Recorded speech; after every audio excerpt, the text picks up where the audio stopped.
¿Alguna vez te has preguntado por qué las escuelas enseñan tan poco, si acaso nada, sobre la primera civilización avanzada del mundo? Especialmente cuando introdujo tantas cosas que aún usamos hoy día. ¿Por qué el misterio respecto a Sumeria, el cual estaba en Mesopotamia, lo que es hoy en día Irak? Después de todo, esto es una parte de lo que ellos nos dieron. El calendario moderno basado en los ciclos lunares. El sistema de conteo 6020 usado en la geometría para medir el tiempo, la rueda, el arado, sistemas de riego, como los diques y los canales, veleros. Ellos incluso hablaron el primer idioma conocido y aún más importante, ellos dejaron evidencia de la primera escritura grabada. Esas son muchas contribuciones de inteligencia para la humanidad. Entonces, ¿por qué no hablamos más acerca de esta civilización claramente avanzada e influyente? Bueno, conecta los puntos y descubrirás por qué la omisión puede ser deliberada. Los sumerios eran precisos al crear tantos sistemas avanzados. Aún así, nosotros descartamos su historia del hombre como una mera mitología. ¿Y por qué? Bueno, si le damos la misma credibilidad a sus historias escritas, así como se la hemos dado a sus invenciones, estaríamos enseñando una versión completamente diferente de nuestros orígenes y estaríamos pensando mucho más cerca de lo que nuestro futuro podría contener. Así que dejemos que los arqueólogos continúen debatiendo la historia y la evolución del hombre. Si vas a la fuente, esto es lo que la primera civilización en registrar la historia reveló acerca de nuestro pasado. En 1849, un arqueólogo británico descubrió 14 tablas en Sumeria. Hoy, estas son las escrituras más antiguas jamás conocidas y se remontan al siglo 24 a.C. Aunque las historias en ellas comparten mucho de lo que dicen otras escrituras antiguas, ellos ponen un giro completamente nuevo en otros textos sagrados antiguos. Verás, mientras ellos sí se refieren a un padre de todos los comienzos, o algún tipo de ser supremo, las tablas dicen que los creadores en el Génesis, el jardín del Edén, Adán y Eva, estos fueron nuestros dioses politeístas, seres de otro mundo, o simplemente ellos eran alienígenas. Las dos primeras tablas enteras explican quiénes eran ellos y de dónde eran. La tercera tabla habla sobre los 6 días de la creación o el establecimiento de la tierra. Luego, explica cómo la raza humana fue genéticamente manipulada por estos seres y que no evolucionaron al azar. Incluso la tecnología que los sumerios nos dieron vino de estos seres. De acuerdo a las tablas sumerias, hace 445.000 años, los dioses creadores, como ellos los llamaban, vinieron a la tierra. Los únicos habitantes en la tierra eran animales salvajes sin domesticar y los antiguos ancestros del hombre. Estos seres fueron llamados los Anunnaki, lo que significa aquellos que del cielo a la tierra vinieron.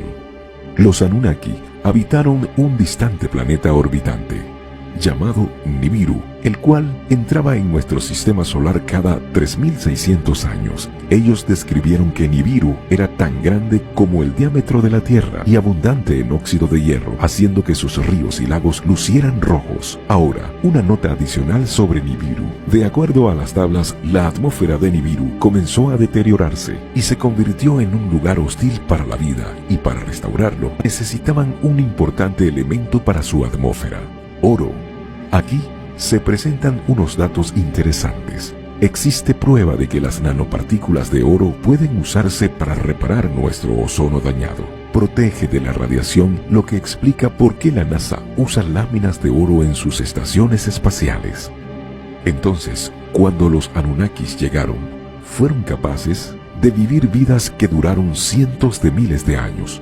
Crearon una ciudad minera que llamaron Eridu, Estación de Tierra 1, en el Golfo Persa, a cargo de un líder llamado Enki.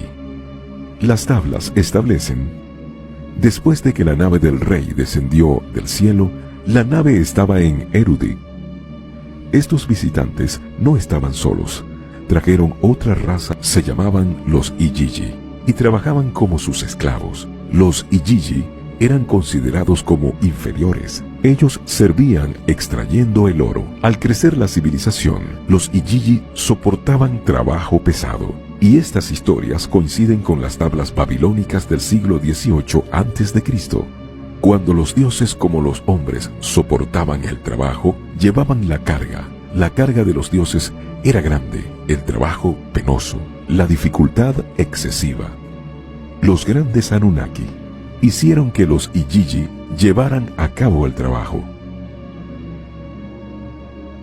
Después de muchos siglos, los Igigi se rebelaron al creer erróneamente que podían vencer a estos amos opresivos. Su derrota casi aniquila completamente su raza, dejando a los Anunnaki sin mano de obra, incapaz de controlar a los Igigi. El gobernante de Nibiru, Anu, ordenó a su hijo Enki que modificara genéticamente a una nueva raza de esclavos para realizar trabajos complejos, pero que aún así fueran subordinados de los Anunnaki.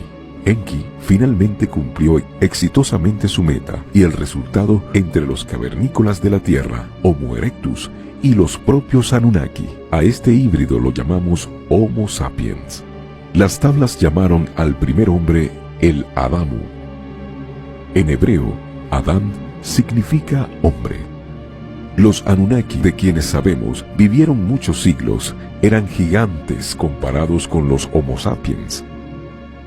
Ahora, como su principal propósito en la vida era servir a los Anunnaki, los Homo sapiens fueron a cambio de ello educados en habilidades sociales, en asuntos académicos y tecnología. Todo esto está bastante aclarado en las tablas. Los nuevos esclavos humanos eran estériles, pero como demanda para el aumento de la mano de obra, ellos fueron nuevamente modificados para que pudieran reproducirse. Esto conllevó a una sobrepoblación, así que luego muchos humanos fueron desterrados de la seguridad de sus ciudades, dando lugar a la historia del Jardín del Edén y la historia de su destierro del paraíso por procrear. Mientras que los humanos evolucionaron para ser más inteligentes, algunos líderes Anunnaki procrearon con estos humanos. Los que resultaron de estas uniones prohibidas entre razas fueron llamados Nefilín, o gigantes de antaño. Las tablas dicen que estas costumbres enfurecieron a Enlil, el líder Anunnaki de ese entonces, quien además era el hermano de Enki. Enlil quería asegurarse de que ningún humano jamás ascendería al poder y potencialmente gobernar Nibiru. Naturalmente, la procreación interracial incrementaría ese riesgo, pero estaba más allá de su control. La población humana se incrementó durante los siguientes milenios, solo para conocer un plan de control de la población que la naturaleza resguardaba. Durante uno de los ciclos de los 3600 años, la órbita de Nibiru creó estragos en el Sol y en la Tierra. Aunque se indica que Nibiru usualmente pasa sin causar daño, las tablas describen un evento cataclísmico que ocurrió cuando Nibiru se acercó a la Tierra. Dice, al principio, manchas negras aparecieron en la superficie del Sol, el campo magnético de la Tierra se debilitó, la temperatura subió y las capas de hielo comenzaron a derretirse. A este evento lo llamamos el diluvio o la gran inundación.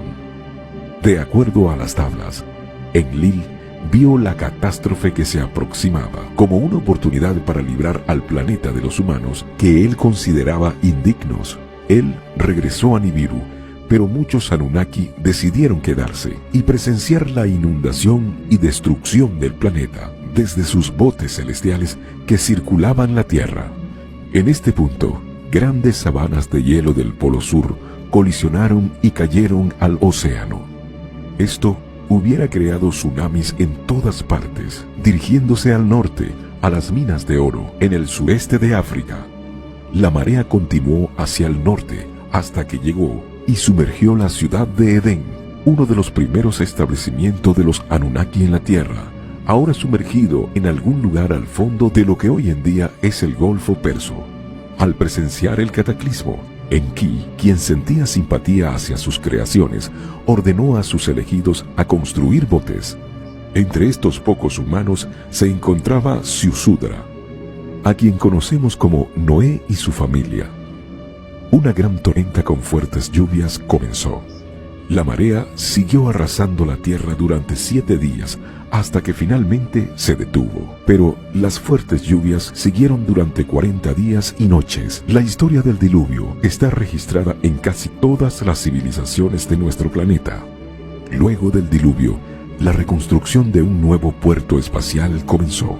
Los textos describen cómo los Anunnaki hicieron sus edificaciones. Cuando los Anunnaki finalmente dejaron la Tierra, su influencia llegó a cada rincón del mundo, desde Mesopotamia hasta la India, hasta Suramérica. Antes de irse, obsequiaron a la humanidad la civilización sumeria, el cual estaba inexplicablemente avanzado para su época.